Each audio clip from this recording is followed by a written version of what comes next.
Hola vecinos, bienvenidos a otro episodio. En este volvió Calle B, que no estaba la última vez, pero yo les dije que ya volvía.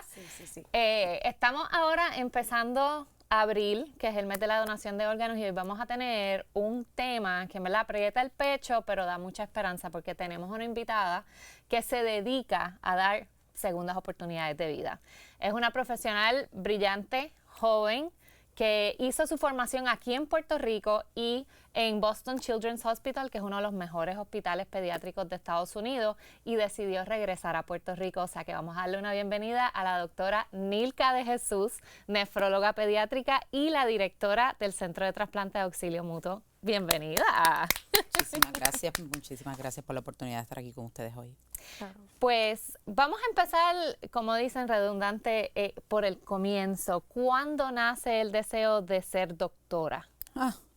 Si le preguntas a mi familia, desde chiquitita, yo o maestra o doctora, andaba con las inyecciones para ponérselos a otros, no a mí, yo le corría las vacunas, pero desde chiquitita siempre he tenido este deseo de querer ayudar y curar a la gente. Wow. ¿Y algún familiar era doctor o no? Nadie. Okay. Nadie en mi familia. Soy, ¿verdad?, el ente extraño de mi casa. Todo el mundo hace que si en la banca, en publicidad, en los carros, pero en medicina, nadie.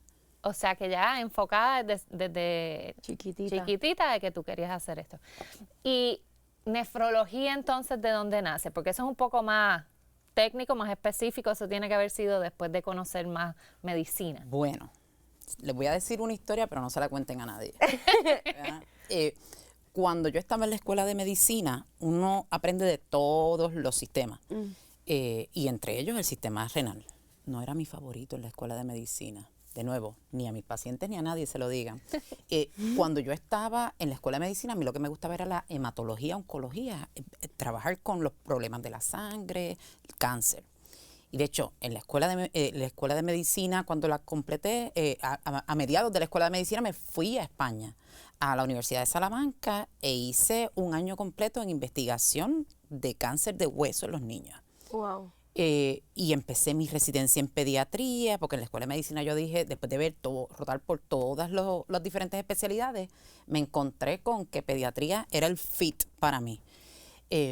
Me fui, hice mi especialidad en pediatría, y todavía cuando comencé pensaba que iba a ser oncóloga. Y no es hasta que ya estoy en el segundo semestre de pediatría que entonces ahí establezco que cuando estoy en mi rotación de nefrología, yo decía, oh my God. ¿Te encanta? Me encanta. Así que así fue como empezó esto, y principalmente porque yo podía ver en cada paciente, si tenía alguna alteración en sus laboratorios o demás, yo podía ver el libro completo de lo que estaba pasando con el paciente. Se le alteró una sal del cuerpo, yo pensaba en qué pedacito del riñón esto está ocurriendo. Y cuando yo vi eso, yo dije, oh Jesus, esto es lo mío. Y de ahí en adelante cambié completamente mi visión, y hasta el sol de hoy. Wow. Si me vuelves a preguntar si lo vuelvo a hacer, o sea, sin duda alguna vuelvo a hacer exactamente encontró la lo mismo. vocación, o sea, eso, okay. Me fascina. Wow. Y entonces él hace el fellowship en Boston. Obviamente hay muchísimas oportunidades en Estados Unidos. Esa decisión de regresar a Puerto Rico, ¿de dónde nació? Pues mira, yo soy el producto. Cuando yo estuve en la escuela, yo estuve tanto en el sistema público como en el privado. Y ya cuando me muevo a la universidad, hice todo en la Universidad de Puerto Rico. Cuando hice pediatría, lo hice en nuestro sistema público, en la Universidad de Puerto Rico también, el Hospital Pediátrico Universitario. Y, ¿sabes? Ya eso para mí era, yo me visualizaba, ¿verdad?, ofreciéndole o dándole de vuelta lo que el Estado me dio a mí desde el punto de vista de adiestramiento, pero a mis pacientes, estar con los pacientes en el hospital pediátrico, en los hospitales de aquí de Puerto Rico, era mi visión, ¿verdad? Y sí hay muchas oportunidades. Boston es fantástico, excepto, ¿verdad?, el frío. Y el equipo de pelota. No, ya ahí tenemos un issue. Sí. No, los Red Sox, hasta ahí. Aquí somos New York Yankees full. No, pero un sitio espectacular con muchísimos recursos. Y de hecho, eso fue lo que más me hizo querer regresar a Puerto Rico. Yo estoy en un sitio donde los pacientes, los niños, tienen acceso a todo. pues eso lo tenemos que traer a Puerto Rico. Y tenemos que poder garantizar que los niños en Puerto Rico, con el granito de arena que nosotros podamos aportar, puedan tener los mismos beneficios que tienen los niños que van a otras instituciones donde tienen muchísimos recursos. Entonces te diste la tarea a ti misma de decir, yo voy a tener todos estos recursos y yo voy a aportarlos a mi isla. Correcto. Increíble. Y tomar el riesgo, ¿no? De que sabes que va a ser cuesta arriba, porque estás tratando de rehacer, no rehacer, sino reformar lo que tenemos aquí, o sea, llevarlo al nivel de lo que tuviste allá. Correcto. Y, ¿verdad? Y no puedo decir que no teníamos. Aquí ha habido grandes pilares, tanto en, ¿verdad?, en pediatría, gente magnífica, que han ido solidificando los servicios que nosotros ofrecemos. Igual, nefrólogos pediátricos que se han dado a la tarea de garantizar que podamos ir cada vez subiendo un escalón más. Claro. Y, ¿verdad?, desde el campo de la nefrología pediátrica, pues para mí es un reto, pero una misión de vida y una misión profesional, garantizar que yo subo otro escalón en el cuidado de los niños con enfermedad del riñón aquí en Puerto Rico. Wow, me encanta. Es que eres bien devota a tu vocación y eso es algo bien bonito verlo, porque se siente tu pasión hablando contigo y eso deja mucho que decir. Bueno, todo, claro. Sí, sí, sí, sí. ¿Cuántos nefrólogos pediátricos hay en Puerto Rico? Ahora mismo hay 6. Sí, imagínate. Y la necesidad, o sea, ¿cuánto, o sea, dentro de las citas y eso, 6 es suficiente? Pues la realidad es que en la medida en que nosotros identificamos más pacientes, ¿verdad?, porque tenemos más recursos para evaluar a los pacientes e identificar condiciones del riñón, pues tenemos más pacientes. Y yo te podría decir que ahora mismo la espera para una evaluación de un paciente nuevo en Puerto Rico está entre los 3 a los 6 meses. Sí, sí, sí, sí. Que es la realidad que se vive, no solamente en nefrología, sino en muchas subespecialidades y sobre todo las pediátricas, que hay tan poquitos especialistas. Sí, totalmente. Dentro de, claro, pediatría, hay un paciente, un niño, ¿verdad? Pero pues cuando uno trata a un niño viene acompañado de su familia. En términos de la enfermedad renal, que es seria, ¿cómo ha sido ese manejo, ese entrenamiento, ya sea clínico o personal, que has tenido que hacer para poder lidiar con esta situación? Cuando uno trata a los pacientes pediátricos, mucha gente me dice, Nilka, ¿cómo tú puedes tratar a un niñito enfermo? Y mi contestación siempre es, siéntate al lado mío y ve a un paciente mejorarse. O sea, tú tienes los pacientes con enfermedad del riñón. A mí lo que más me gusta del tratamiento que uno puede ofrecer es que cuando tú tienes un paciente bien enfermo, tú tienes la diálisis. Y la diálisis es un puente a que el paciente se mejore, es un puente hacia trasplante. No todas las especialidades tienen ese mismo, ¿verdad?, esa posibilidad. Y ver los niños de estar bien enfermitos, estar brincando, saltando, despeinándote en la oficina, eso no tiene comparación. ¿Sabes? Así que sí, hay momentos bien difíciles cuando tú tienes que hablarle a un papá que su hijo va a necesitar diálisis, que su hijo necesita trasplante. Y desafortunadamente también tenemos los momentos donde, gracias a Dios que son pocos, pero los tenemos, donde no les puedes decir que hay ningún tratamiento disponible. Eso es bien difícil hacerlo, ¿verdad? Y uno tiene que caminar con los pacientes. Muchas veces es más fácil si tú conoces a la familia de mucho tiempo, ¿verdad? Cuando tú los acabas de conocer y no has establecido esa relación, ese lazo, esa confianza, pues es más complejo, pero realmente son muchísimos más los momentos los momentos buenos gratos, que claro. tú ves a los pacientes. Hablábamos ahorita, yo tengo pacientes que están en la universidad, tengo un paciente que va para la escuela de medicina pronto, tengo pacientes que tienen sus familias, que están trabajando, que están produciendo para hacer de Puerto Rico un sitio mejor, que se han ido fuera de Puerto Rico también por cuestiones de trabajo, con su familia, y eso está genial, eso es lo que queremos nosotros lograr. Claro, dar esa segunda oportunidad, que era lo que dijimos al principio. Pero yo quiero, hay mucha gente que si el diálisis no les ha tocado de cerca, no saben lo que es. Han escuchado la palabra, pero no saben lo que es. Exacto. Para explicar un poco El lo arroz y que es habichuela. el tratamiento y lo que conlleva en términos del sacrificio, el tiempo, etcétera. Pues mira, diálisis es básicamente una terapia que reemplaza la función del riñón. Y hay dos tipos de diálisis. Hay una que el paciente se puede hacer en la casa y hay otra que se hace en la unidad de diálisis. La que se hace en la casa es más dependiente de los papás y del paciente. Se la tienen que hacer todos los días, usualmente durante la noche. Esa se le conoce como diálisis peritoneal. Okay. Y está la hemodiálisis, que es la que más nosotros estamos acostumbrados y la más que escuchamos, que es la que van a una unidad, sale la sangre del cuerpo, pasa por una máquina, se limpia y le devuelven la sangre limpia al paciente. Y las dos tienen el beneficio es que reemplazamos la función del riñón, ¿verdad? Pero tienen sus pros y sus cons. La hemodiálisis en Puerto Rico para un paciente pediátrico es bien difícil, porque hay una sola unidad de diálisis pediátrico en Puerto Rico, está en el Hospital Pediátrico Universitario. Tú vives en Cabo Rojo, Aguadilla, Rincón, Fajardo, Ponce, tienes que ir al Hospital Pediátrico a recibir diálisis. Y eso es un tratamiento de 3 a 4 horas y media, 3 a 4 veces a la semana. Dios.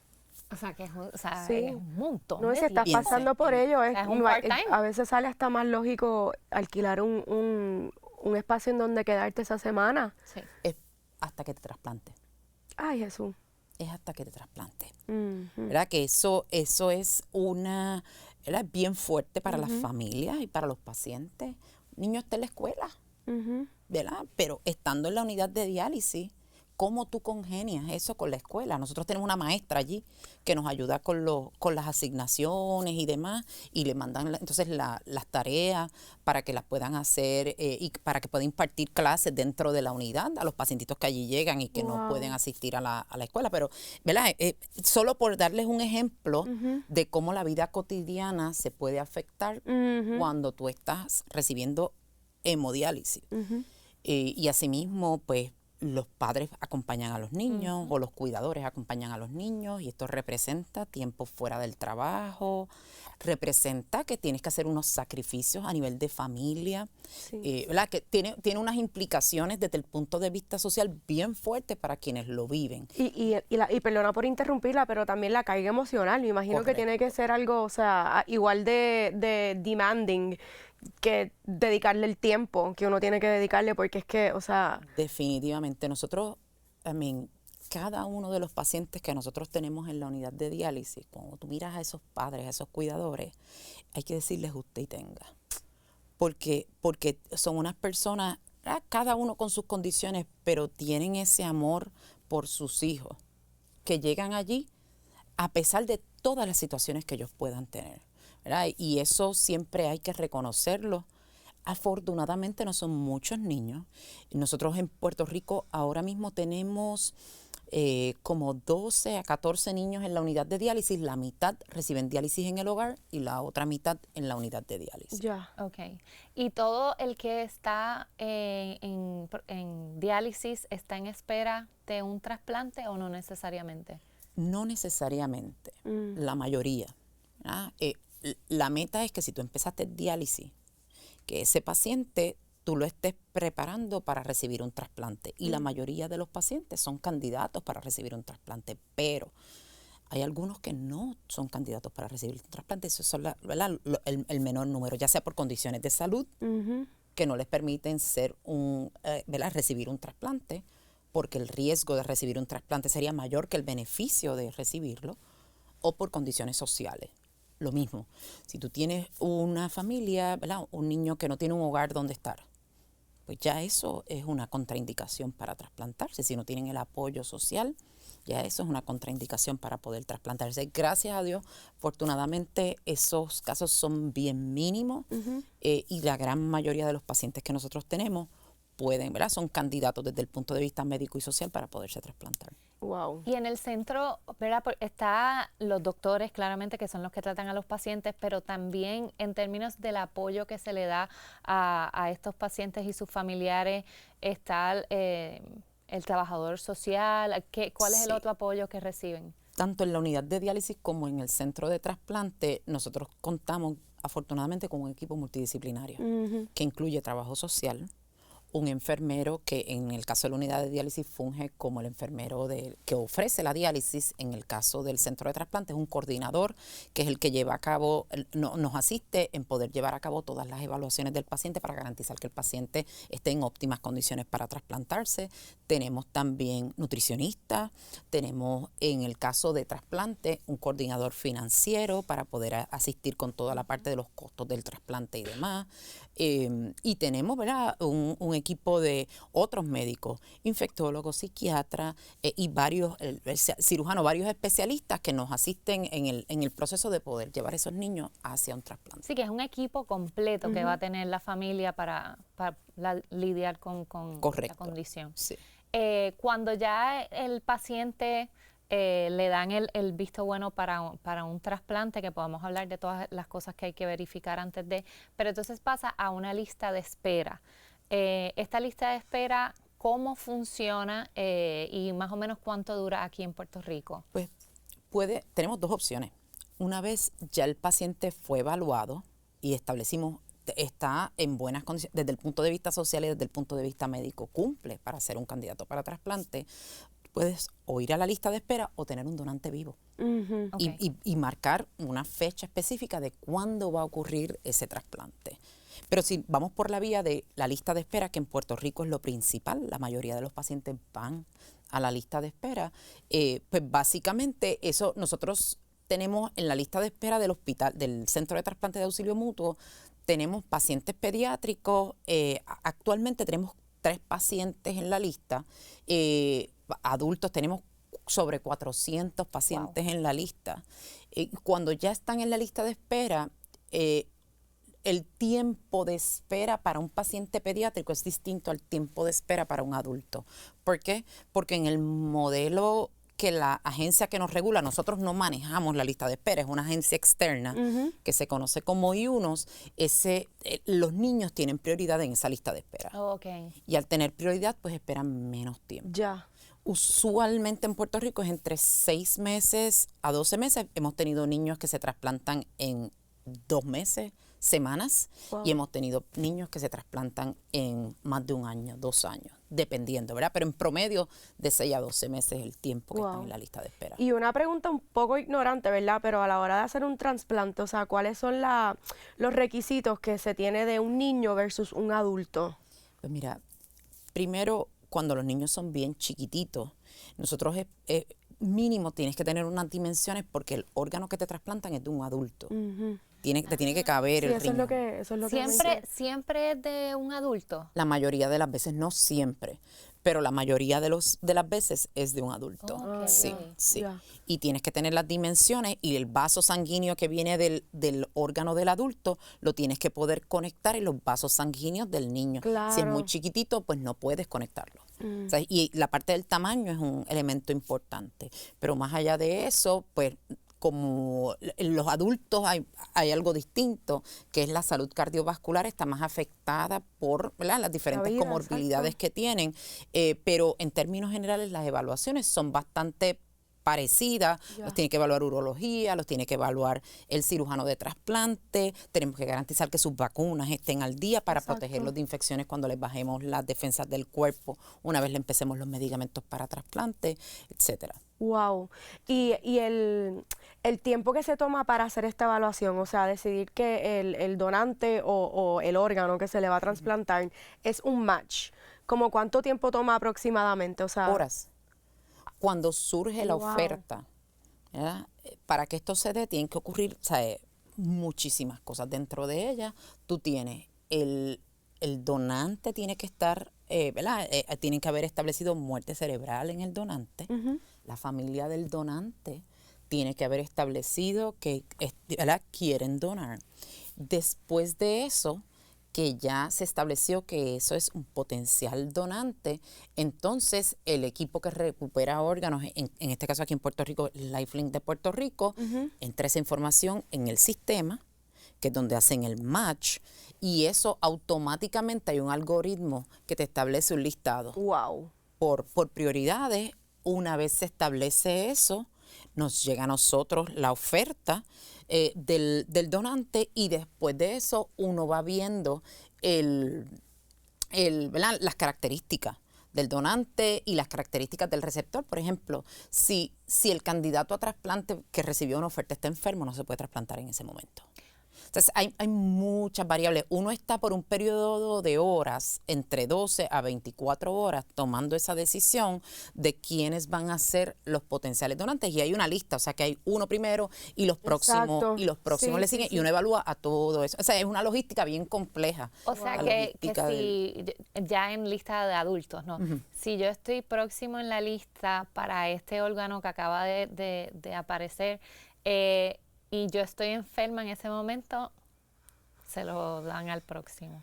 Sí, porque el riesgo de trasplantarte en ese momento Muy alto. es muy alto. Hay que dar medicamentos que básicamente te apagan el sistema inmune. Wow. Y si estás enfermo, no No vas pueden a poder hacerlo combatirlo. porque no vas a, o sea, el riesgo es demasiado alto de que tengas unas complicaciones que pueden llevarte incluso a la muerte Wow. por bajar el sistema inmunológico. ¿Y cuánto tiempo el órgano, cuando está ready para trasplantarse, o sea, se lo quitan al donante o a quien tenga, ¿verdad?, la muerte cerebral, etcétera? ¿Cuánto tiempo está ese órgano fuera de ambos cuerpos para entonces podérsele trasplantar? Depende. Lo ideal es que sean menos de 24 horas. Ya. Eso se le llama el tiempo de isquemia fría o cold ischemia time. Ese tiempo no debe exceder las 24 horas. Hay momentos donde excede y el que exceda, por ejemplo, nosotros recibimos ofertas no solamente de Puerto Rico, recibimos ofertas de Estados Unidos también. Y si, por ejemplo, el órgano está en la costa oeste de los Estados Unidos y es un match perfecto para un paciente de aquí, match perfecto quiere decir que es como si tú tuvieses tu hermano gemelo en la costa oeste de los Estados Unidos, pues a lo mejor nos vamos a tardar un tiempo en traerlo y puede exceder las 24 horas. Ya. Pero la tecnología se está moviendo tan rápido que ahora hay unas máquinas que se llaman las bombas de perfusión que buscan mantener ese órgano más conservado para que pueda transportarse distancias más largas, y eso es de la tecnología nueva, que de aquí a 10 años eso va a ser práctica usual. Ahora mismo estamos en la fase del desarrollo de eso, ¿verdad? En la tecnología de trasplante. Wow. O sea que en teoría, si estoy en espera, o sea, el paciente que está en espera de este órgano, se le pide que tenga esa maletita ready para la llamada. Y a la mayoría de los pacientes se les dice, cuando tú vayas, acuérdate que tienes una posibilidad alta de que esa vez no te toque. Y de entrada se lo decimos, porque sería bien duro que te llamen, que tú llegues allí y que te digan, no es para ti. Sorry, no va. Sorry, no va. Y nosotros se lo decimos desde que los empezamos a evaluar. Sí, para mitigar expectativas, o sea, muy realista, claro. Correcto, correcto. Wow. Pero es una logística compleja, el momento alrededor del trasplante. Sí. Muy interesante en realidad, wow. Pero y ahora, estresante. Yo pienso que es muy estresante. Yo creo que hablamos mucho de la parte clínica y yo quiero ahora entrar en lo que a nosotros nos gusta, que es la parte personal, la parte emocional, porque tienes una carrera, una profesión que es bien delicada, especialmente con niños, atender a los papás que están pasando por una pesadilla. ¿Cómo logras separar lo que es tu carrera en el day to day de cuando llegas a casa y tratas de descansar? Mira, nosotros somos poquitos nefrólogos y nuestra práctica no nos permite separarnos. Yo he estado en África y recibo llamadas de pacientes. A nuestros pacientes nosotros le damos a la gran mayoría nuestros números de teléfono personales, sobre todo aquellos que son más frágiles, pacientes trasplantados, pacientes en diálisis, pacientes que tienen condiciones que tú le das medicamentos para bajarle las defensas del cuerpo. Esos pacientes tienen nuestros teléfonos. Y puedes estar fuera de Puerto Rico y te van a llamar cuando tienen una emergencia y están en otra sala de emergencia. O sea que es un poco difícil desconectarse, pero es lo que viene con la profesión. Y la realidad es que si me preguntas si lo cambio, si quiero una práctica distinta, la contestación es que no. O sea, yo hasta donde yo le puedo ofrecer a mis pacientes, lo voy a seguir haciendo. Y con las circunstancias que tenemos hoy aquí, esa es la realidad que tenemos que vivir y si, de nuevo, si lo tengo que volver a hacer, lo vuelvo y lo hago. Y habías mencionado al principio que pues obviamente ver el éxito, ¿verdad? Y que cuando ellos logran tener una vida saludable después, que razón de mucho orgullo. ¿Sientes que en cierto modo tienes como muchos niños, muchos hijos? Sí, no, definitivamente. O sea, las ganancias de ellos, los logros de ellos, uno lo siente parte de su vida. A nosotros nos invitan, que sea a los quinceañeros, a las graduaciones, a los cumpleaños, nos envían fotitos de cuando los nenes están bien, y eso lo vemos a diario. Nos pueden llamar porque están en una sala de emergencia, pero nos envían las historias de éxito de los niños y verlos realizarse y ver que todo el sacrificio que los padres, que en sus momentos más vulnerables confiaron en nosotros, se tradujeron que ese niño esté ya en la universidad, hecho un profesional. O sea, eso no hay dinero en el mundo que pague esa satisfacción, no existe. ¿Has tenido casos en donde ha fallecido el paciente? Sí. Es muy difícil. Gracias a Dios que no es mucho, pero cuando ha ocurrido eso, se te rompe todo. Se te rompe todo. Y he tenido pacientes muy cercanos a mí que fueron pacientes míos desde chiquito y desafortunadamente fallecieron. O sea, es bien duro. Es bien duro y uno lo vive con los pacientes. Claro. Uno lo vive con ellos, ¿verdad? Con sus familiares, con sus padres. Y de nuevo, establecer esa relación con las familias es extremadamente importante, sobre todo en los momentos difíciles. Porque en los momentos de alegría y de logro, pues fantástico, podemos celebrarlos, pero en los momentos difíciles, que ellos sepan que cuentan con nosotros para ayudarlos a pasar por ese proceso, yo pienso que eso es fundamental. Para nosotros los médicos es bien duro, es complicadísimo, y uno tiene que trabajar luego con ello, pero ¿sabes? De nuevo, es lo que viene con el paquete de ser médico, y todos los que estemos en esta profesión tenemos una responsabilidad bien grande. Las familias nos están abriendo su vida completa y están depositando en nosotros una confianza que nosotros tenemos que responder para atrás de esta manera. Esa es la manera de que se debe practicar la medicina. Totalmente, yo creo que es algo que no recibe, o sea, no se le da mucha visibilidad a esa parte humana que tienen los doctores, porque uno los ve y es como que él me va a ayudar a resolver todo, y hay veces que uno, o sea, está más allá de uno. ¿Cómo tú o los colegas doctores trabajan esa parte? Pues mira, con los mismos pacientes, con los mismos compañeros de uno, con su familia, ¿sabes? ¿Verdad? Y depende la situación, depende los apoyos que uno tenga alrededor, ¿verdad? Es que uno pasa estas diferentes situaciones. No te puedo decir una solución perfecta porque depende del escenario, depende, ¿verdad? Yo afortunadamente tengo un grupo de apoyo bien bueno con mis compañeros, ¿verdad? En mi casa, ¿sabes? Que eso me ayuda muchísimo a mí. Y de nuevo, ustedes se sorprenderían la fuerza y el apoyo que son esos padres. He tenido padres que me ponen la mano a mí aquí cuando han perdido a sus hijos, ¿sabes? Así que sirven de consuelo para ti también, o sea. Correcto, wow. Correcto. Pero cada situación y cada profesional pues tiene, ¿verdad?, diferentes maneras de cope.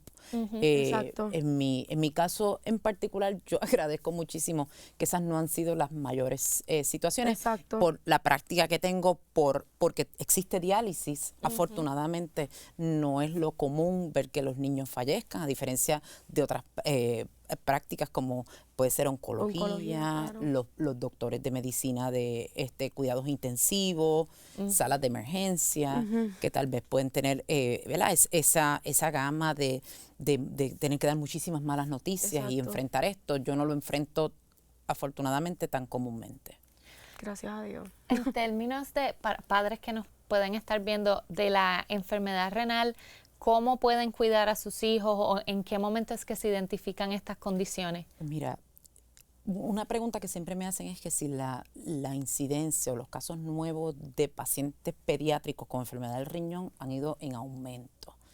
Y la realidad es que tenemos más tecnología para identificar los pacientes de manera más temprana. ¿Quiénes son los niños? La causa principal de enfermedad del riñón son condiciones con las que ellos nacen. Anomalías congénitas le llamamos.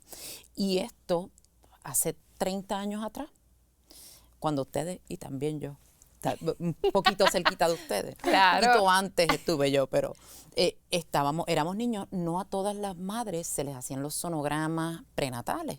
Ahora con los sonogramas prenatales, pues se pueden identificar si un niño nace con un riñón, si nace con una anomalía bien grave, que haya que atenderle de temprano. De hecho, nosotros tenemos una clínica de nefrología fetal, que quiere decir que evaluamos a los bebés desde antes de nacer. Oh, wow. ¿Sabes? Y ya los estamos identificando de una manera más temprana. O sea que el poder identificar a pacientes que ya tienen una predisposición y poderlos guiar a través del tiempo es algo que ciertamente prolonga.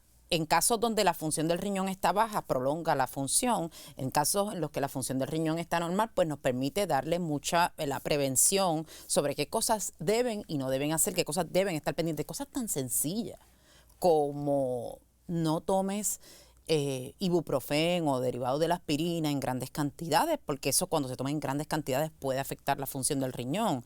Ingiere líquido para garantizar que no tienes muchos episodios de deshidratación que te ocasionen daño al riñón, cosas bien básicas.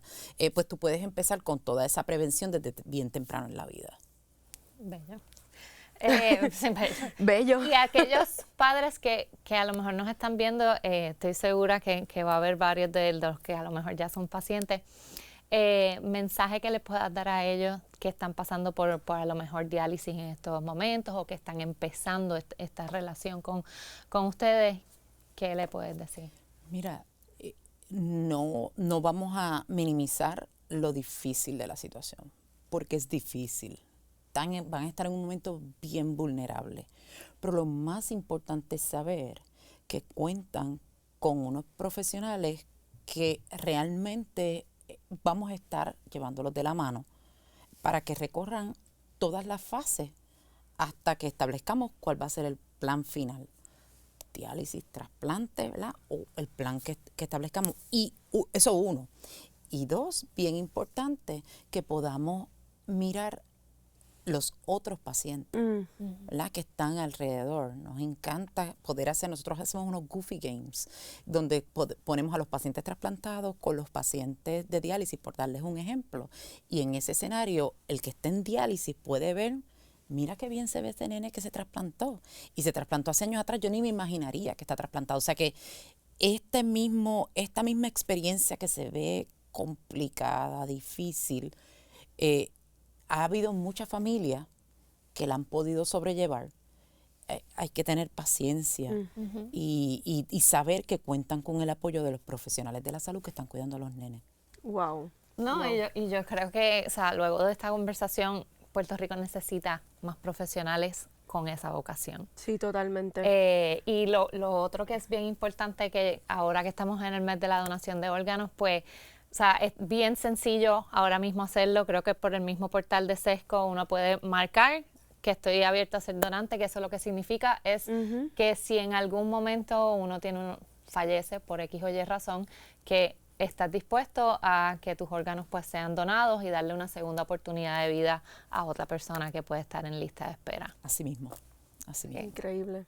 Ya tú eres donante, yo soy donante. Obvio, yo soy donante desde mi primera licencia, no voy a decir cuándo, Exacto. pero no era digital. Exacto, eran laminadas, pa' colmo. Ay, qué horrible. Horrible. Ya, Uy. re-aged ourselves. Pero nada, oye, sigamos por la calle B educándonos sobre estos temas, nos impacten directamente o no nos impacten directamente, porque esto nos va a ayudar a tomar decisiones más sensatas. Esto de la donación de órganos es algo que no nos afecta para nada, porque es algo que pasaría después de que nosotros pasemos el plano terrenal, por decirlo así.